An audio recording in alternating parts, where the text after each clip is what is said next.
La guerre des ordinateurs pour attaquer l'empire de Bill Gates, Apple vient de sortir un appareil à la fois sophistiqué, simple d'utilisation et beau. iMac ou quand l'informatique devient un jeu d'enfant. Dominique Vadel, Pascal Varnier. C'était le 15 août, Apple lançait aux États-Unis son tout nouvel iMac. Des ordinateurs en veux-tu, en voilà. 150 000 vendus en 8 jours et paraît-il des ruptures de stock monstres. Coup de pub, coup de bluff ou réalité, qui sait. Mais voilà en tout cas de quoi redonner espoir aux constructeurs longtemps menacés, de quoi redonner aussi des couleurs à ces fans historiques du Mac, désespérés de la quasi-hégémonie du standard PC ces dernières années.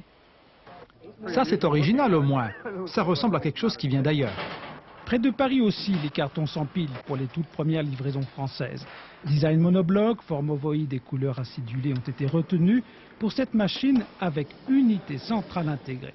Il suffit juste de la brancher directement sur une prise téléphonique pour se balader immédiatement sur Internet, dont on attend presque des miracles.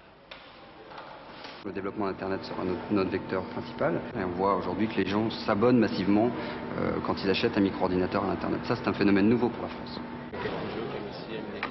Ici, depuis 4 jours, Jean-François vend le nouvel ordinateur en avant-première.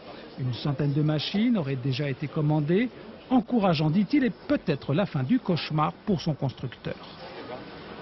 Ça va stopper l'hémorragie des clients Mac qui achetaient du PC ou qui migraient vers le PC dans le doute.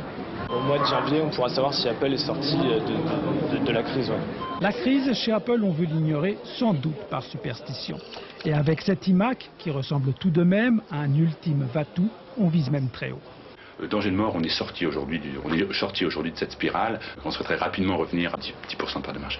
10%, cela voudrait dire tout simplement tripler les ventes mondiales, au détriment bien sûr des constructeurs PC. Bref, rallumer la guerre Mac-PC, qui serait sans doute une nouvelle fois celle des prix.